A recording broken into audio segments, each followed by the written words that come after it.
Good day and welcome. This is The State. On this show, we probe the issues and dig the solutions. We're glad you could join us, and thank you very much for choosing us. So some people violate rules and regulations just to get advantage of others. It happens in business transactions when you are purchasing something.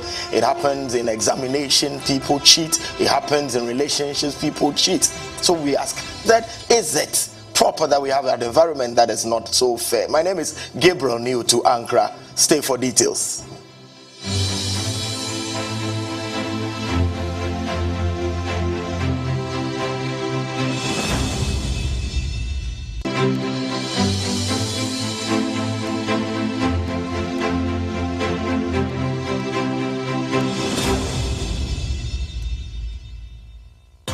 Yes, the solution to all your travel needs is here.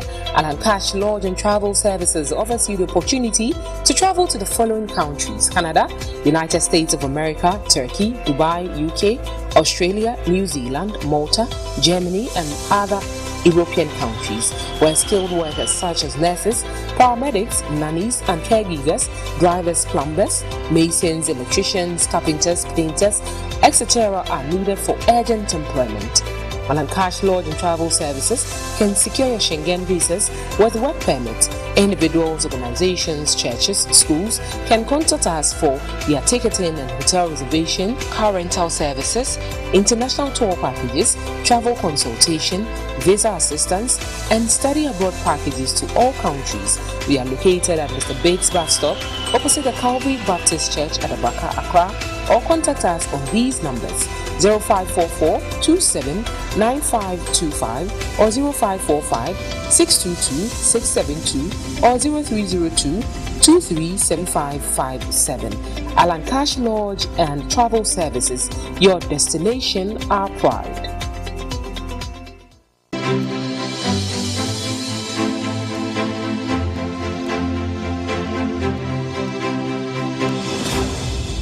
Welcome back. This is W Briefs. On W Briefs, all we do is to give you the facts of the subject for discussion. You can call it the executive brief as it were. So the West African Examination Council, popularly known as 𝗦𝗏𝗏, is a non-profit organization established in the year 1952. So it is almost about 73 years to determine the required examinations for in public interest in West Africa. So that was why the non-profit body was established, determine required examination in public interest in West Africa.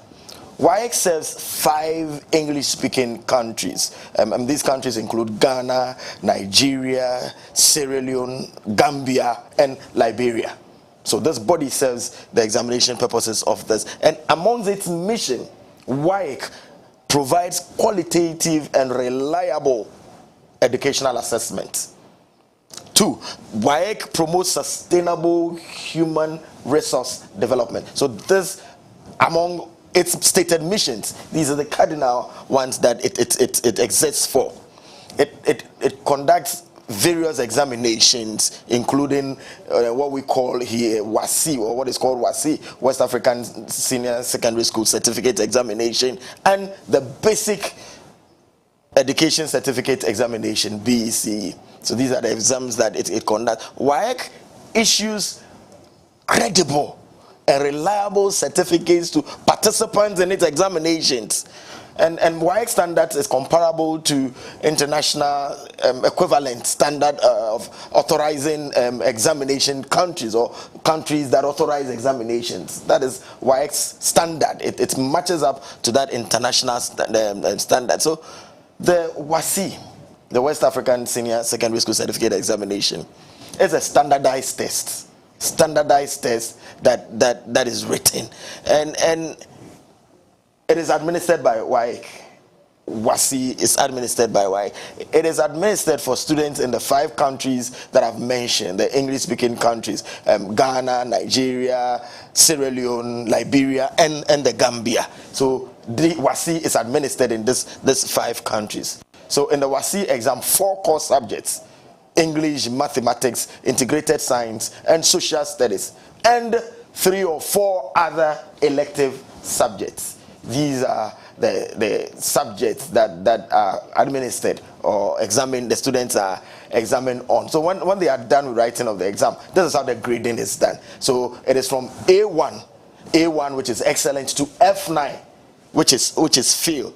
And with A1 being the highest grade achievable by scoring at least 75% in a subject. So for you to make an A1, you have to score at least 75% in a subject. So Ghana 𝗦𝗍, the exam started on August 5th, 2025, and it will end come September 19, 2025. So even as we speak on this subject, the exam is underway. A total of 461,640 candidates, comprising 207,381 males and 254,259 females from 1,021 schools are participating in this year's 𝗦𝗍 exam. 461,000. WAEC has reported of a troubling increase in examination malpractice during this year's exam. The examination body has reported that malpractice seemed to be on the ascendancy. So WAEC monitoring teams were deployed to oversee the exam processes all across the countries, and they have uncovered numerous instances of cheating. As the team went around the exam centers, they uncovered cheating ingrained in the examination process. The infraction that the monitoring team uncovered included impersonation. People have gone to exam centers to write exam on behalf of others, or as others that they are not. Unauthorized use of mobile phones. Students enter the exam hall with their mobile phones and they take pictures of questions and straight get the answers online. And also sharing of exam questions and answers. These are the infractions that the monitoring team. In a recent press briefing, the head of public relations of the WAEC, John Kapi, revealed that 16 individuals were arrested across various centers, across various examination centers. 16 people have been arrested, and there are others that even include proprietors, the invigilators. It's a worrying. Notably, a staggering 64 mobile phones were confiscated from candidates at one particular school. Only one school, 64 mobile phones during particularly the elective maths paper.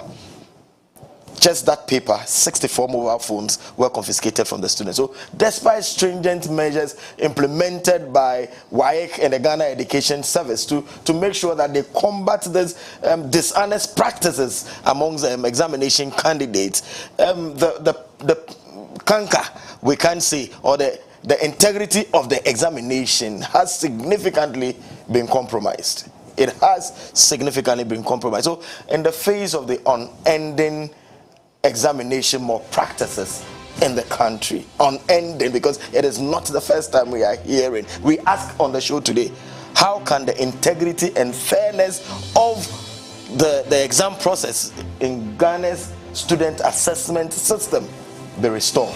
We will delve into this subject when I return with my guests. Please stay.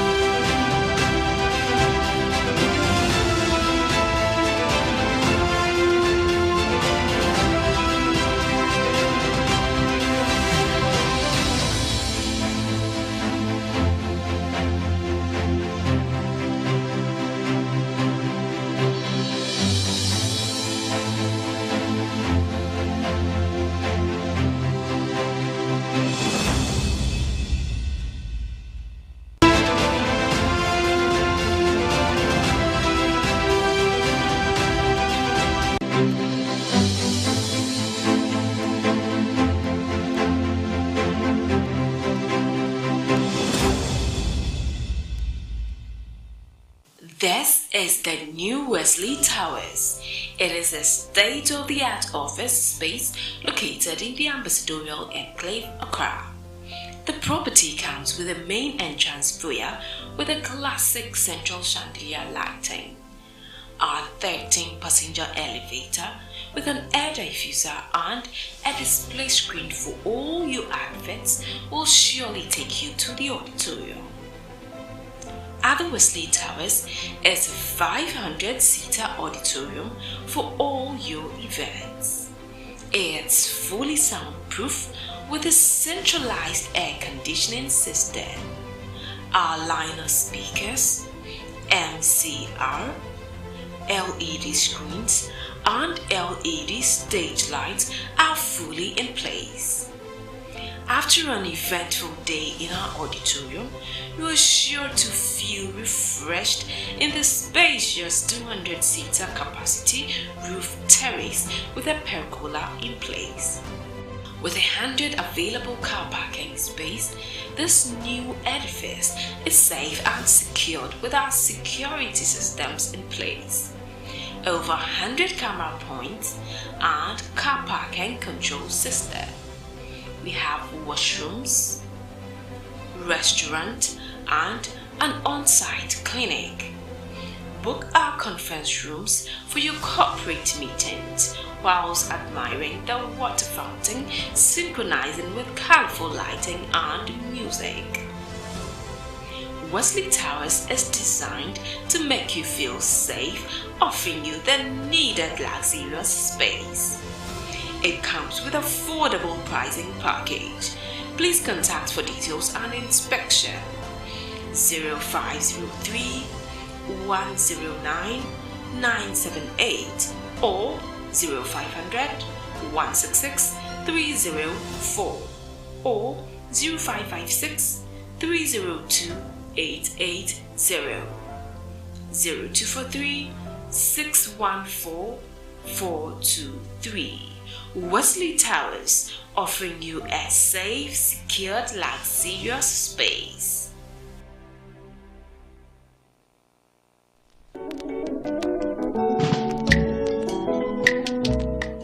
Nyansa, it's Jan and Peninano, and I am Jan and Peninano. The baby Biara and Penifuashia, Naya Shire Jun. Ne open Yansano, or Ben Wa, or their good year, Children a good year, and a coffee. When you're Sergeant, some more drop, some polo, someone, ye tear bobra, a co ye, a frasi frito, near open Yansano, or Manguan Gueniase, then Peninsula Yajuni, the Bay Shira, Amano, and then in Chirima, Yadamwasi. The impending in Soyagini, Jimre, Nashayan, Mimninde, Nimimninde Pia, and no pat no watching, or 𝗦𝗲𝗍 television so.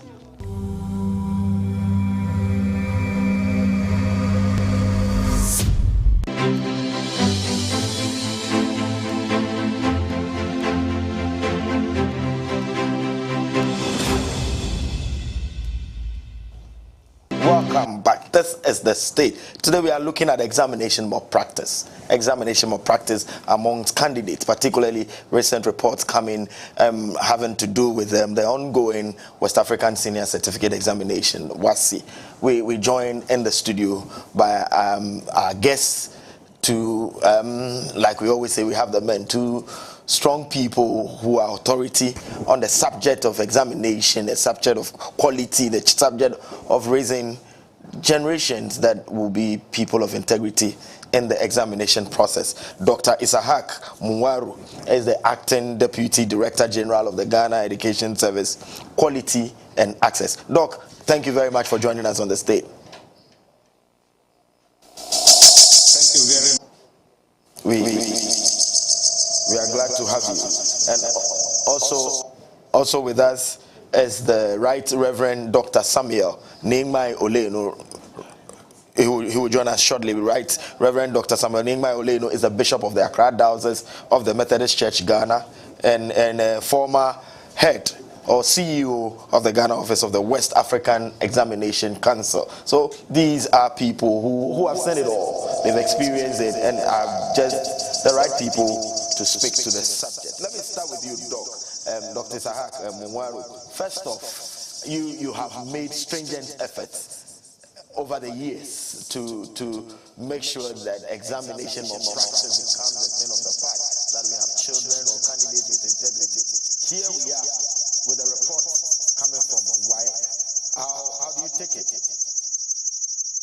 We will take a quick break, viewers. We'll be right back.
Back. Sorry for the technical challenge. So, Doc, I was asking, Dr.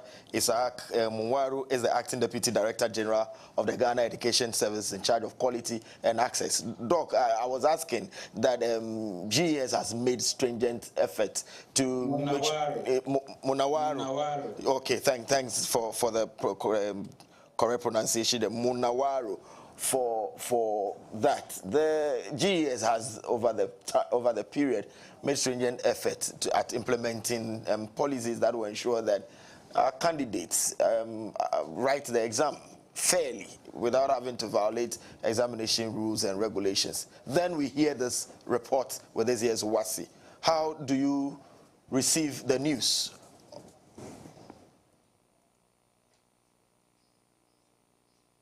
Thank you very much for the opportunity. And I thank your discerning viewers and possibly listeners and my respected colleague on the other side. Exam malpractice has been a challenge as far as we started examination. And whether it is increasing or decreasing, we will need to be informed by science, not by opinion. If I talk about, let somebody want to cheat, it has to do with so many factors. Personally, my interest area of study is on what is it that we can do to look at our grading system in relation to the school endowment as far as performance of our students in both public and private schools. Why is that? What goes into the final outcome and the process of getting the final outcome right? And there is so much reward for people who by any means make very high quality grades, regardless whether they themselves put in quality work. That is an incentive for misbehavior and malpractice. We all know that just like the Ghana Education Service, the West African Examination Council is an agency under the Ministry of Education and has the mandate to ensure that in collaboration with other supporting agencies, they are able to conduct our national examination in such a manner that there will be fairness in the allocation of marks and grades. Allocation of fairness in the sense that a child must deserve and must fit and must be able to use the results he or she gets from an examination. There must be fairness in the sense that a child should not have the opportunity to overtake others, so that when there is need for placement or there is need for employment or recruitment, there will be wrong overtaking. These are the key principles that all of us must watch. If you even take the BEC, if it is a state line approach or method that is used, then the possibility for a child or some children to overtake others and to raise the opportunity for them to be admitted into very good schools, while in actual fact, very good good students who didn't have an opportunity to cheat would rather be found lower, while if they were all put at the same space, they could have been overtaken. And if allocations or spaces are fair, then when somebody takes some other person's space, that person will be denied that opportunity. Where somebody gets a grade that he or she cannot also defend and be useful to society, that becomes another unfair deal. So the WAEC board is chaired by the Director General of Ghana Education Service for purposes of collaboration and cooperation. Even as WAEC will be the one to administer, we need to work together to ensure that children or students, teachers, and parents work fairly in a manner that children will be able to do well so that they can be either properly placed or be given the opportunity to be able to move to higher levels from senior high school, or to even have opportunity, if it at the higher level or tertiary level, to be able to get employment. Doc. What is the consequence? Doc. We must.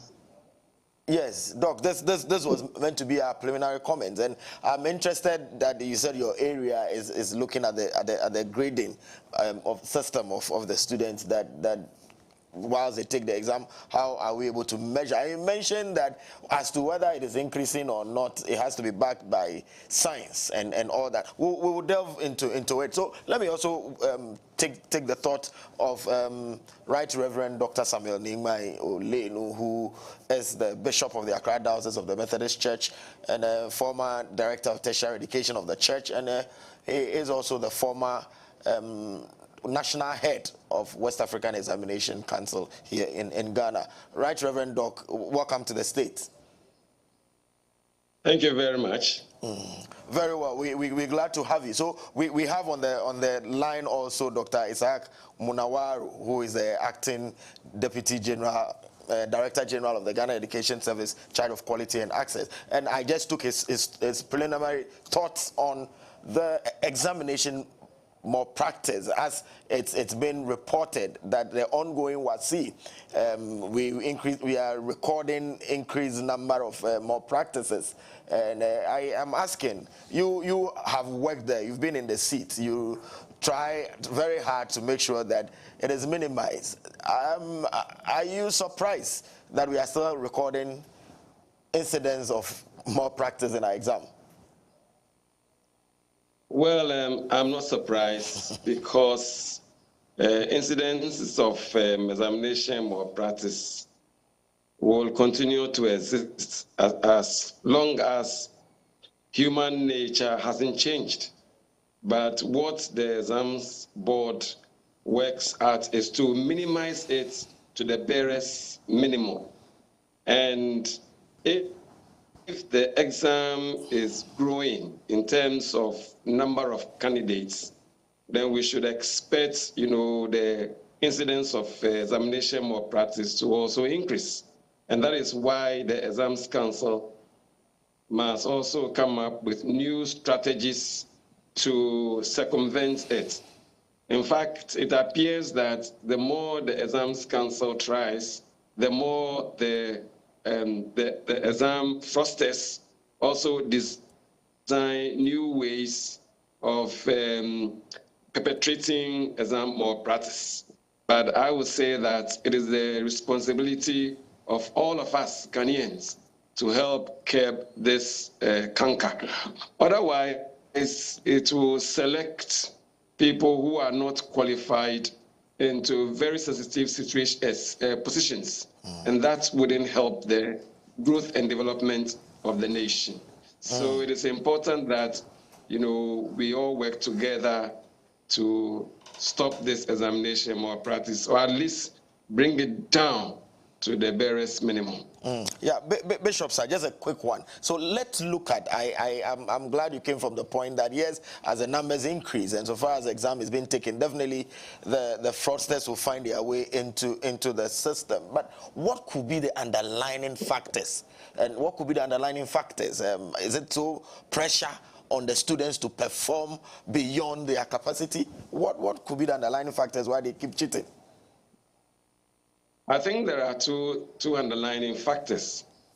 One is that they might not have prepared well enough. And because they haven't prepared well enough, they are afraid of failure. So they will tend to, other means to pass. And that is one major thing. And there are others also who, are just suffering from examination fever. The fear of examination, which is just there, and that could make them do what they are doing. And some people also, just want to cash in and collect monies from the unsuspecting candidates and, make worth out of them. And that is why they will want to perpetrate examination malpractice. But we see that the key difficulty is when, or let me say the key factor is when the candidates have not prepared well or have not been prepared well for the examination. That is when people resort more to cheating to pass the exam.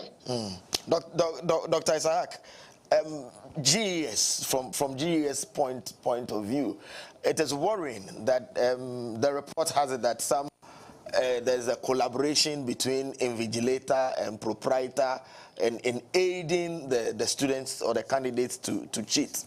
What other policies, GES, how have GES tried in the past or now to really face it head on? Well, I've been a friend of the media for some time, spanning 2 decades or more. I would like us to kindly refrain from saying that there is an increase without relative evidence. When we do that, the tendency is to always get people to turn blind eye to wrongdoing. But if people are fighting a crime, you should check and see whether it is the same energy that we all used before. This BEC that passed before the 𝗦𝗍𝗿, we had a number of invigilators that were sanctioned and convicted right upon sending them to the courts. What it means is that immediately they serve their sentence by the rules that govern Ghana Education Service, they lose their jobs. Because whatever anybody does in this country, you must take the person through due process. And so the technical person to determine that exam malpractice has taken place is a trained person from the West African Examination Council, whether by the everyday worker of 𝗦𝗍𝗿 or auxiliary workers, including those supporting staff from Ghana Education Service, by providing evidence to show that malpractice has taken place. That is proven by a court of competent jurisdiction. And once that happens, the person automatically, because GES can sanction you, can transfer you, can repost you, but to determine that you have done or you have committed a crime, criminal convictions are done only by the court of law. And so you have the combination of the work of 𝗦𝗍𝗿, the decision by the court, and then the execution of the rules and regulations derived from the laws of this country upon anybody who offends. And so I think we're all working around, and all of us can tell where these things are done. We are getting information. We do a lot of random checks this time around. And when we get the report, it's for us to be able to get evidence that is aligned or associated with that wrongdoing. That can make it criminal action for the law court or an enforcement of the rules. But we need to engage more beyond the law. What is it that we are teaching our children at home? What is it that parents are thinking about success? What values do we have as a country? And that end justifies the means. So apart from enforcing rules and regulations, we must also ask ourselves, what is the role of parenting? Why should whole communities, you can find a community that will rise against an officer that is disciplined and strict? What can we do?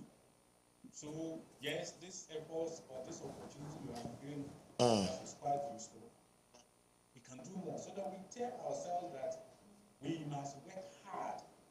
It is out of hard work that we can get results that we can be proud of. Very well. We are dealing with the issues as and when they come. Very well. Very well. So I'm happy you are friends of the media, but if there's a trend, if every year we follow the reports and we can tell that if this year this number was there, this number, we can tell whether it's increasing or not. But that's not just to belabor the point. The point really is that yes, there are sanctions, the criminal aspect of it, and all must be proven in a court of competent jurisdiction and all that. But what the stakeholders involved, yes, teachers have been sanctioned. You have said so. Do we come out to say that based on this and that and this malpractice that was recorded in this exam, that is how come these people are, when it is transferred? Doc, I'm just trying to push so that we know the process in which GES or whichever authority is in charge shares the information with the public so we can tell whether it has been handled or managed well, whether there is an increment or there's a decrease, quickly, so that I take the thoughts of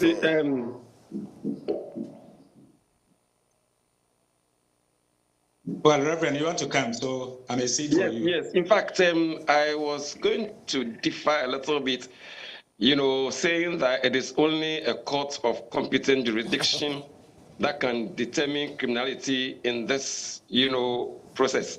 In the sense that there are rules and regulations that govern the examination. So anytime you go against those rules, for instance, they say that one of the rules says that you should not have mobile phone on you, and once you bring mobile phone into the exam room, you have gone against the regulations. And we don't need a court of competent jurisdiction to determine that you have done that, and so you should be punished. And secondly, WAEC has a committee, that looks at all of these cases. And these committees are made up of people, from various stakeholders. And they sit down and they look at the evidences that are provided, and they determine whether there has been some infringement of the rules or not, and the appropriate sanctions are applied. It is only when the cases are, beyond the level of the rules and regulations that they end up in the court. Of course, both of them are mutually exclusive. You can be punished by WAEC and also be punished by the court. So both of them could apply. But to say that it is only the court of competent jurisdiction that can determine wrongdoing might be a little bit narrow, because the regulations are there for us to follow and determine whether wrongdoing has been perpetrated or not. I don't think I want to belabor this point. If Reverend heard me say only, I'm talking about criminal action. But I said, as for the rules and regulations, in fact, the previous week, I went beyond 𝗲𝗲𝗿𝗲 to a community. And I left there on Friday. The following Monday, they were to move to 𝗲𝗲𝗿𝗲 to write because of an action that WAEC and GES believe was not acceptable, but was not treated as a criminal action. WAEC and GES don't have courts, but to take administrative decisions, well, the laws of this country are brought down from constitution through acts of parliament, through legislative instruments, to administrative guidelines. So the point I'm making is that when it's administrative, like moving a center, it's not ordinarily determined by courts. Thursday, Friday, I went through with my Director General spot checks on leaks through certain areas in Ashanti region, through Central region.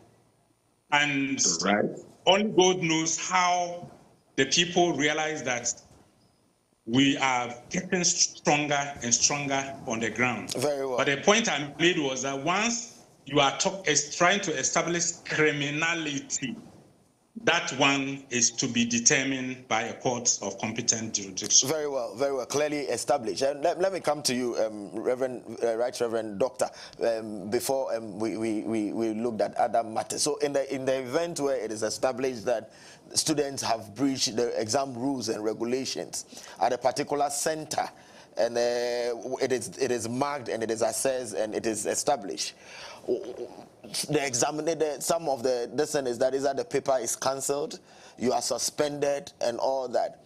Some have decried the fact that we have the entire results of a whole school cancelled.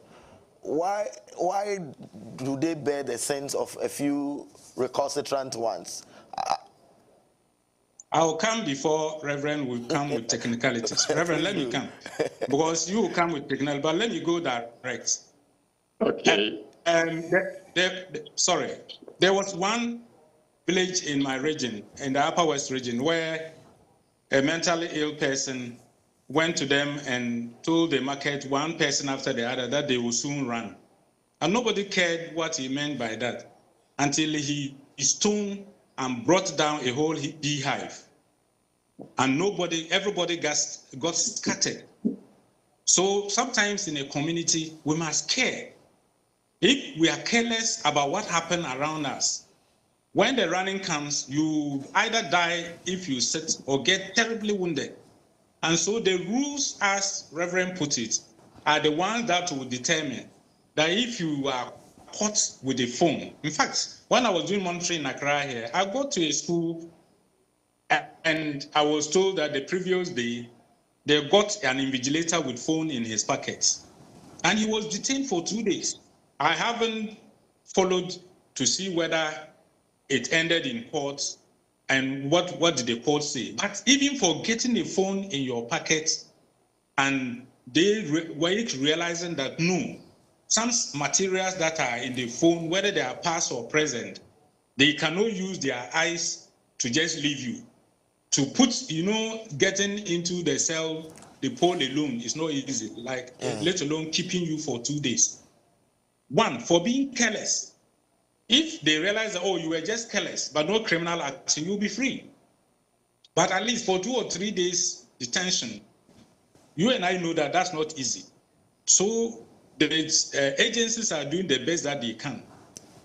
Yeah. And if they had determined that the material had any relationship with the exam they were doing, and if it were current, where you could look at the existing rules and say that this one student resource is cancelled, and your penalty is for this number of years. No, this one, the entire resource of the school, because complexity and then connivance on massive scale has been established. And they realize that there is administrative negligence. Very well. I mean, if that is what the rule says, because it's from one step to the other.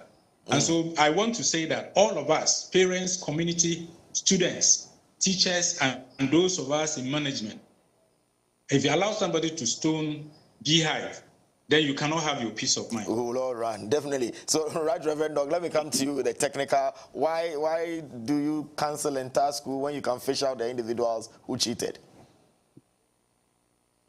Just as my co-discussant mentioned, if the malpractice is found to be wide among, the candidates, then you will be forced to cancel. If, let's say, it is found in about 80% of the scripts of the school, then it means that it was a widespread malpractice, and therefore it requires cancellation of entire results. And also, let me say that the malpractices have been categorized. Those that can be said to be just within the students, candidate to candidate, and the others that are coming from outside. If, for instance, a candidate is found with a photocopied response, it means that it is coming from outside. It is not coming from, inside the exam room, because there are no photocopy machines in the exam room. So it is coming from outside. And that one, attracts severer punishments, and that is where the entire results of the candidate or even the school could be cancelled. Also, once upon a time, because of the use of mobile phone, an examination council officer was murdered. And so when you are having mobile phones on you, and we realize that what is on the mobile phone is the same or has bearing with what the candidates have written, then you can be sure that a severer sanction will be applied. And so these categories are, and we have some that when you are caught, just the subject that is concerned will be cancelled. But others, it will go further than that.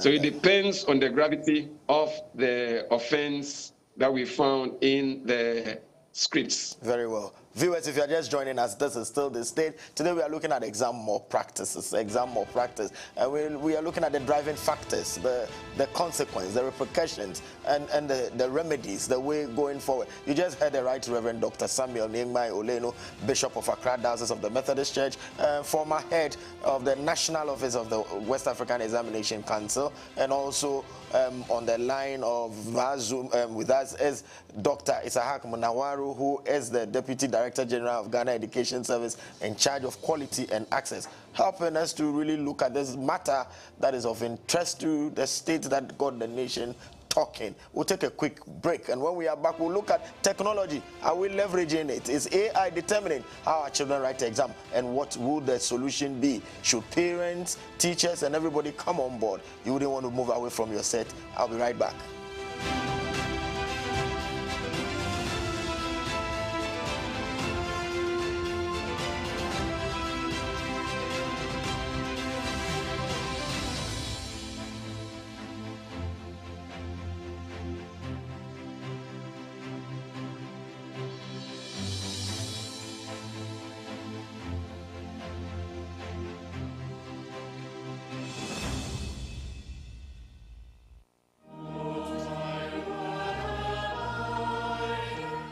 Yan in church, Jumadia Sronqua, Methodist, Yasha at the air breb, church, so you best see a dear, Afa, the new Efanyang coupon, yes, to Christo, home, Kong, and a sunny to your GDMO anamo. A bit pence and pence, a GDN fappem. Yan church, you be pisa, you best see a neighbor. Kayawe, na yen see a the hour yan church, so yan church, Yama GDNMO at the hope pepe.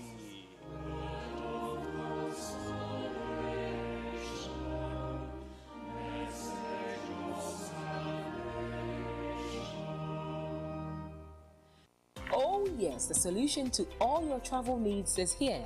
𝗦𝗏 Lodge and Travel Services offers you the opportunity to travel to the following countries: Canada, United States of America, Turkey, Dubai, UK, Australia, New Zealand, Malta, Germany, and other European countries, where skilled workers such as nurses, paramedics, nannies and caregivers, drivers, plumbers, masons, electricians, carpenters, painters, etc. are needed for urgent employment. 𝗦𝗏 Lodge and Travel Services can secure your Schengen visas with work permits. Individuals, organizations, churches, schools can contact us for their ticketing and hotel reservation, car rental services, international tour packages, travel consultation, visa assistance, and study abroad packages to all countries. We are located at Mr. Bates bus stop opposite the Calvary Baptist Church at Adzika, Accra, or contact us on these numbers: 0544-279525 or 0545-622-672 or 0302-237557. 𝗦𝗏 Lodge and Travel Services, your destination, our pride.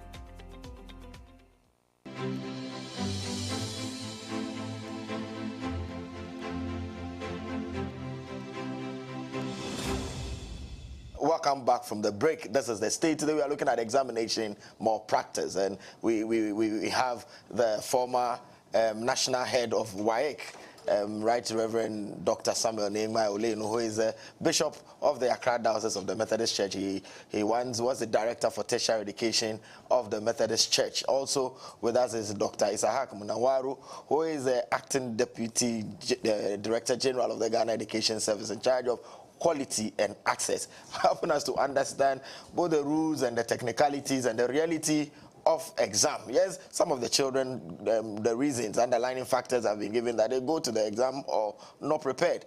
Others to other factors that could come in, and what the policy and the law and how you are dealt with, and when you are caught not maintaining the sanctity and integrity of the exam. Gentlemen, welcome back from the break. I want to look at technology, how we have used technology and the challenge it poses, because in a school as many as 64 mobile phones were retrieved from students. But before we look at technology, this is a Christian station. Thankfully, Right Reverend, it has a community or constituency of believers. Doc 𝗦cie𝗿𝗲, I want to believe, I can't tell your faith, but whatever, I'm sure you have a set of believers who believe that you must maintain integrity and whatever you do. The candidates, the children who write the exam say that, yes, they are people of faith and they enter the exam hall. But because the system demands that they must pass at all costs, that is why some say they don't use mobile phones, but they ask questions. They talk to people in the exam hall. Is our grading, is it high time we look at how we assess our students not only on writing exam as an event at a particular time? Doc 𝗦cie𝗿𝗲, let me start with you.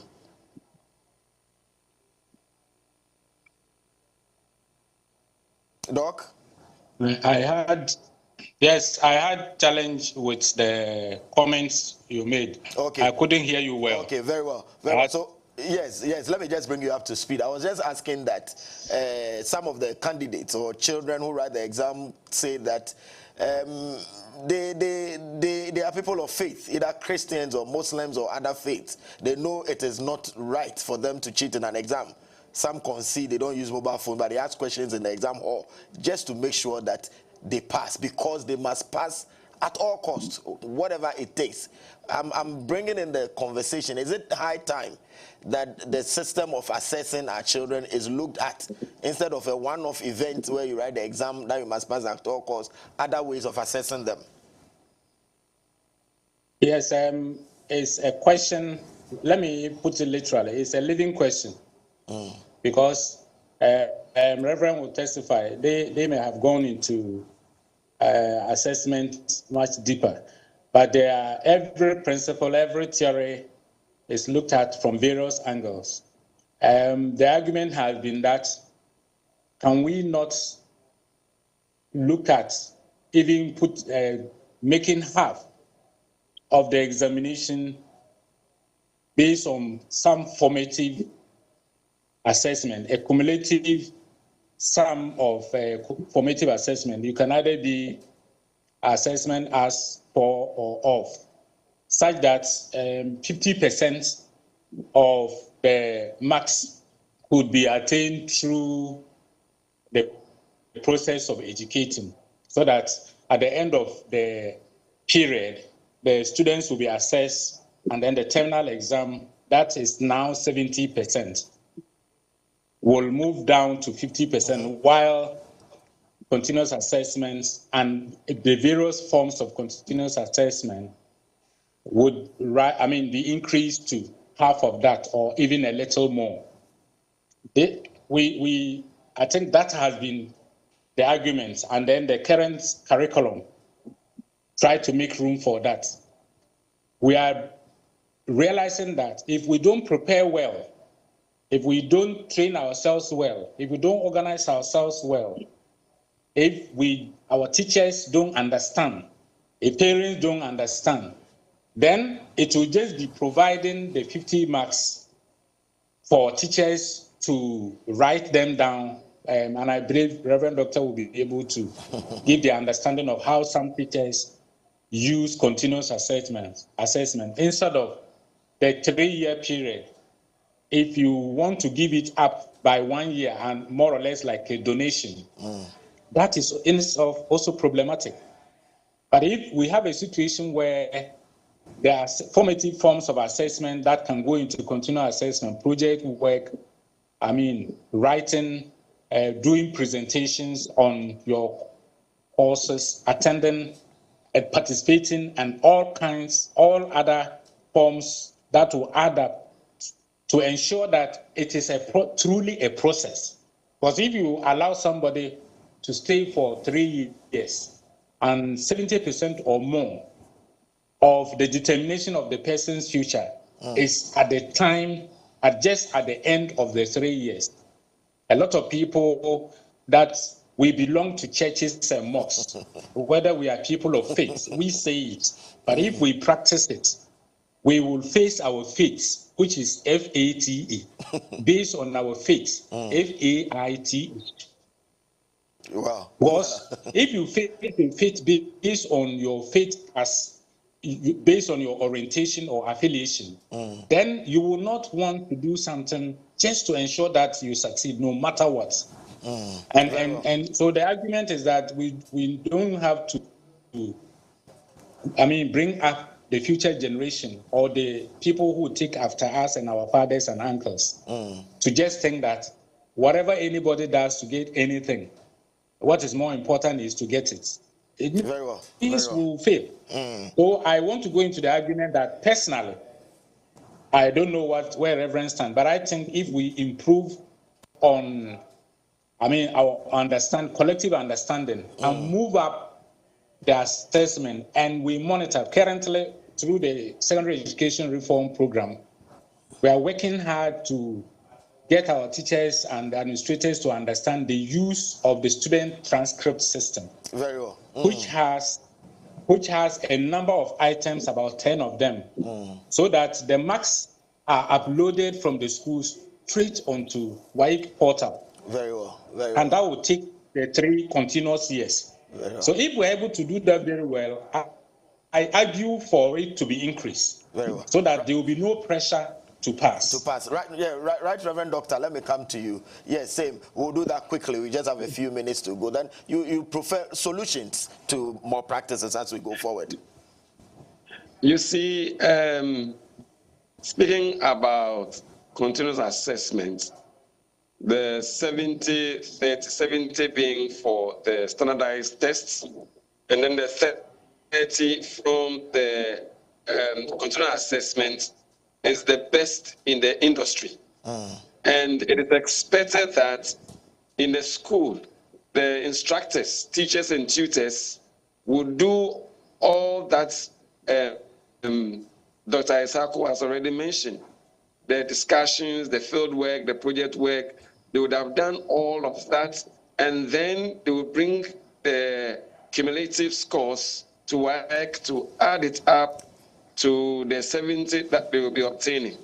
I'm saying that the 70-30 ratio is the best in the industry, because I know of advanced countries, I don't want to mention names here, and they started with the 70 and 30, then they came to 50-50, and then they also went to 70 for the continual assessment and 30 for the external exam. And they realized that for the continual assessment, everybody was being given 100%. And they realized that the exam was not representative of the real occurrence or the strengths of the candidate.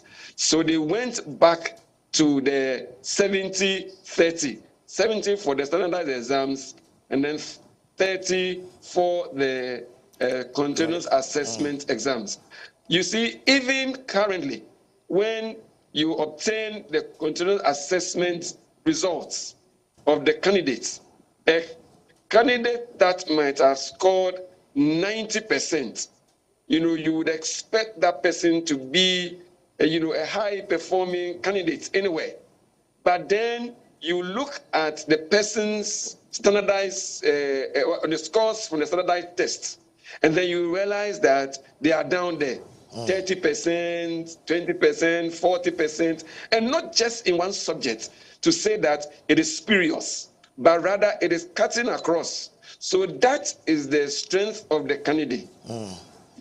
Meanwhile, in the continuous assessment, he or she is being given 80, 90, which is not really showing the actual strength of the candidate. And that does not help, in what we call predictive